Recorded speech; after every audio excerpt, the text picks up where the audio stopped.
marwo faadumo siciid ibraahim xogayaha arrimaha dibadda ee xisbiga mucaaradka ah ee wadani oo qaybo kamid ah warbaahinta kula hadlaysay xafiiska xisbigaasi ku leeyahay magaalada Hargeysa waxay si adag uga hadashay safarkii madaxweynaha Soomaaliland Muuse Biixi Cabdi uu ku tagay dalka Itoobiya maalmihii la soo dhaafay waxaana soo bandhigtay waraaqo kala duwan ay ku qoran yihiin war murtiyeedyo ka soo kala baxay xafiiska ra'iisul wasaaraha Itoobiya Abiy Ahmed iyo dawladda Soomaaliya kuwaas oo lagaga hadlayo nuxurka kulamo uu madaxweynaha Soomaaliland la qaatay ra'iisul wasaaraha Itoobiya waana tan iyadoo arrimahaasi ka hadlaysa xogayuhu waxa aad iyo aad baraha meediyaha lagaga doodayay oo la lahaa Soomaaliland si wanaagsan baa loo soo dhaweeyay calankii baa loo dhigay muxuu ahaa kale aragooda waa kii Maxamed Kaahin markii uu yimina yiri maamul goboleed hada la nagu sheego wax alla wax ka jira ma jirto okay marka dootna in European Police dul taagayna number 1 horta waxaan doonayaa inaan idin tuso calan la dhigo oo lagu soo dhaweeya wafdi Soomaaliland ama madaxweyne Soomaaliland maanta may ugu horeeyay daahir riyaala sida darkaysa wafdigiisu uu hogaaminayay airport markuu ka soo degay calanka Soomaaliland keligii muu taagnayne isagoo calamadii caalamka oo dhan buu ka dhex bilbilaya isagoo wasiirkii Itoobiyaanku uu soo dhaweeyay wadarkaysan Google-kaanad waxay maalintii ay airport-ka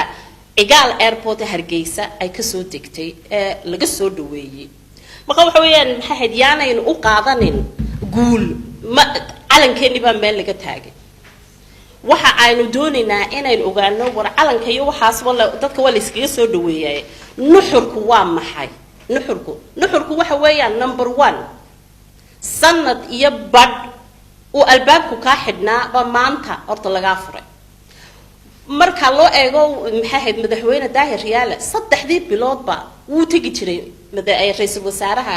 Itoobiya way wada shiri tan waxa weeyaan maxay darkaysa waxa weeyaan statement-kii ka soo baxay xafiiska ra'iisul wasaaraha Itoobiya dawladda marka labada waxa la isticmaalay waa maxay maamulka Soomaaliland oo aqbalay inay dawladda federaalka ee Soomaaliya la shaqeeyo marka waxa weeyaan su'aasha imika la isweydiinaya waxa weeyaan number 1 19kii bishii June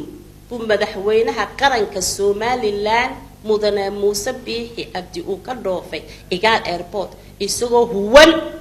sharaftii iyo maamuuskii qarannimada Soomaaliland shalay oo Jimco ahayd 22kii bishana wuxuu ku soo noqday isagoo magacii maamul Soomaaliland uu ku soo celiyay maxaa isagoo huwan oo xambaarsan oo waliba wasiirkeennii daakhiliga ina Kaahin uu ku faanayo leeyahay maxaa ka macno ah mudane Muuse Biixi Cabdi inuu noo cadeeyo